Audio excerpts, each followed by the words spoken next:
At 8:42 in the morning, a black SUV sat outside the doors of Blackwood Technologies, engine running, exactly the way it did every single day. Billionaire Damien Blackwood had climbed into that same seat more than 1,000 times without a second thought. This time, a woman he barely trusted grabbed his wrist before his hand even reached the door handle. She didn't raise her voice. She didn't explain herself. She simply said, "That's not your car anymore," and pulled him back across the sidewalk. 5 seconds later, the vehicle he was supposed to be sitting in erupted into a fireball that shattered windows 2 blocks away. Employees screamed. Papers scattered across the pavement like startled birds. And Damien Blackwood stood frozen, staring at the wreckage of the life he almost didn't survive, realizing the woman he had mocked 48 hours earlier had just saved him. If you were in his position right now, would you have trusted the stranger everyone told you to send away? Before we go deeper, let us know in the comments where you're watching from. We'd love to hear from you. And if you're new here, click the subscribe button so you never miss any of our upcoming videos. 3 professionals had already tried to protect Damien Blackwood and failed. One resigned without explanation.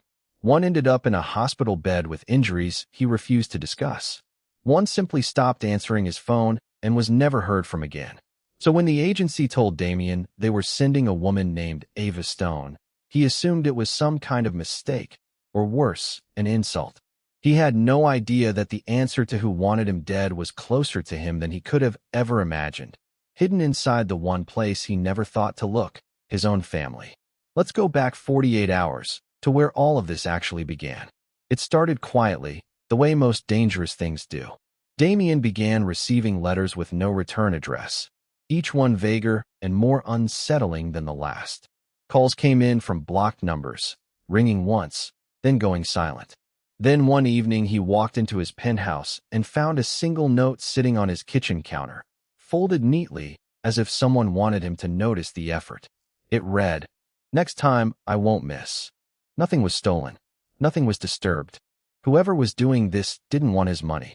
They wanted something else entirely, and that thought scared him more than any threat ever could. Who was getting past a security system that cost more than most people's homes? Why would someone go to this much trouble without taking anything? And if this wasn't about money, who actually benefited from Damien Blackwood disappearing? Those questions sat with him the morning the elevator doors opened and a woman in a plain gray jacket stepped out, carrying nothing but a small bag and an expression that gave away absolutely nothing. Damien looked her up and down and laughed, right in her face, in front of his entire staff. He had no idea that laugh would come to define one of the most humbling moments of his life. Damien Blackwood was the kind of man who believed every problem had a price tag attached to it. He'd built his company from nothing into a name recognized around the world, and along the way he'd convinced himself that confidence and money could solve anything, including the fact that someone wanted him dead.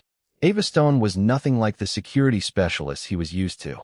A former military intelligence officer, she rarely spoke more than she had to, and when she did, every word seemed measured, deliberate, like she'd already thought 3 steps ahead of the conversation.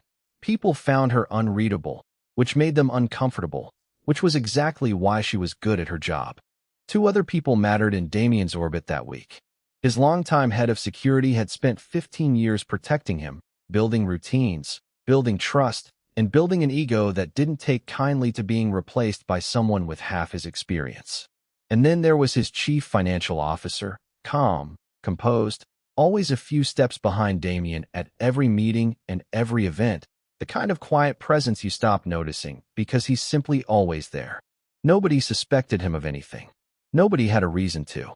Damien told the agency plainly that he wanted someone else sent in Ava's place. Their response was short. If Ava can't protect you, nobody can. Ava didn't try to win anyone over. She didn't need to. Within her first 2 days, she noticed a painting in Damien's office hanging slightly crooked, though the cleaning staff swore they hadn't touched it. She noticed a coffee cup on his desk turned the wrong way, handle facing inward instead of out, the way Damien always left it. She noticed a stretch of security footage that repeated itself for exactly 4 seconds, a detail so small that 3 train guards had walked right past it. Nobody took her seriously. Damien assumed she was overthinking, maybe even inventing problems to justify her presence. Then one morning, she stepped in front of him as he reached for the same SUV he took every single day and told him to wait. 30 seconds later, that vehicle exploded in the exact spot where Damien would have been sitting. The parking garage went silent. Nobody was laughing anymore.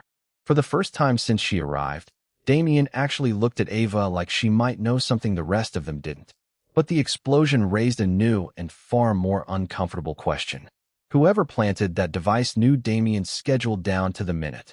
That meant it wasn't a stranger watching from a distance. It was someone inside the building, someone with access, someone Damien passed in the hallway and greeted by name. Have you ever had to consider that the danger in your life might be coming from someone close to you, rather than a stranger? Once the explosion failed, the attempts on Damien's life became sharper and more calculated. A drone was spotted hovering outside his office window for nearly 10 minutes before vanishing. His morning coffee tested positive for a substance that shouldn't have been anywhere near it. Meeting schedules that were supposed to be confidential kept ending up in places they shouldn't. At a charity event meant to raise funds for a children's hospital, a sniper's position was discovered on a rooftop across the street, abandoned just minutes before Damien was set to speak. Whoever was behind this knew Damien's life better than most of his own family did. Suspicion turned inward fast. The head of security, already resentful of Ava's presence, became the easiest person to point fingers at, and for a while even Damien wondered if jealousy had pushed the man somewhere dark. Then, without warning, Ava's classified military record was leaked to the press. Headlines accused her of failing to protect a diplomat years earlier, painting her as reckless, even dangerous. The board of directors demanded she be removed from Damien's protection detail immediately. And for the first time since the explosion, Damien found himself doubting the one person who had already saved his life once. If you're still with us, drop a comment saying, "Still watching," and tell us what city you're in. We genuinely love seeing how far these stories reach. Instead of firing her, Damien quietly started digging into her past himself. What he found stopped him cold. The diplomat Ava was accused of failing hadn't died at all. Ava had actually pulled him out of a collapsing building under gunfire, and the official record praised her for it, right up until someone with serious access rewrote the entire file to make it look like the opposite had happened. Someone had gone to enormous lengths to destroy her credibility at the exact moment Damien needed to trust her most, and that kind of access wasn't available to just anyone. While Damien uncovered the truth about Ava, Ava uncovered a pattern of her own. Every single time an attempt was made on Damien's life, Blackwood Technologies' stock price dipped, even slightly, even for a matter of hours. And every single time that happened, one executive quietly purchased shares at the lowest possible price. It was subtle enough to look like smart investing, until you noticed how consistently it repeated. That executive was the company's chief financial officer, the same calm, composed man who had stood quietly beside Damien through every single crisis, never once raising suspicion. Then came the detail that changed everything. That CFO wasn't simply a trusted employee. His name was Lucas Blackwood, and he was Damien's stepbrother, raised in the very same house, sitting at the very same dinner table for most of their childhood, yet never once treated like he truly belonged there. For years, Lucas had smiled in family photographs and celebrated Damien's success in public, while something else quietly took root underneath it. Was Lucas trying to protect his stepbrother this entire time, or had he been carefully preparing to take his place? Blackwood Technologies' biggest event of the year, its annual shareholder conference, brought thousands of people into one building, which made it the perfect place for someone to disappear into a crowd.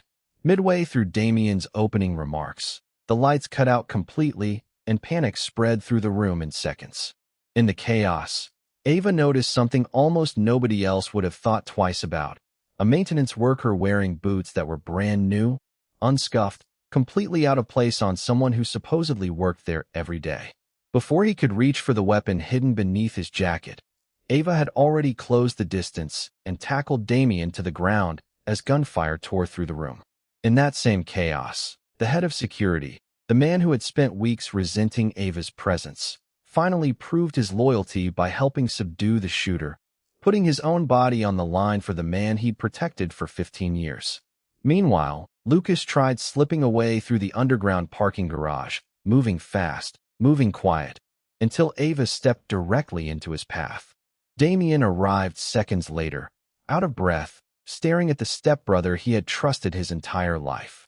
"Why?" was the only word he could manage. Lucas didn't flinch. "You were born into a future I spent my whole life earning," he said. Damien whispered, "We're brothers." Lucas shook his head. "No, we just grew up in the same house." Moments later, he was in handcuffs, and the empire he tried to steal stayed exactly where it belonged. Weeks passed before things settled into something resembling normal again. Damien offered Ava a permanent position, head of executive protection, a role with real security, real stability, everything most people would consider a reward well earned.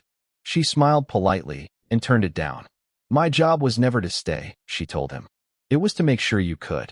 Then she walked away, and Damien stood there watching her go, seeing her now not as someone he had once underestimated, but as the person who had quietly given him his life back. Later, the director of the agency that sent her finally answered the question Damien had been asking since the very first day. "You wanted to know why we sent a woman," the director said, almost smiling. "It's simple. Whenever governments needed someone impossible to kill, we sent her." Damien laughed, the exact same laugh he'd given the day she stepped out of that elevator. Only this time, there wasn't a hint of mockery in it. This time, it was respect, earned the hardest way possible. Some nights later, alone in his penthouse, Damien pulled out an old family photograph he hadn't looked at in years. Lucas stood at the very edge of the frame, close enough to be included, but never quite standing where he truly felt like he belonged. Damien finally understood something he had spent his whole life missing. That resentment doesn't appear overnight. It grows slowly, quietly, for years, in people we assume are simply fine.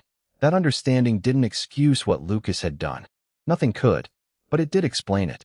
So we want to ask you honestly, do you think Lucas became the villain of this story because of greed, or because years of feeling invisible in his own family finally broke something inside him?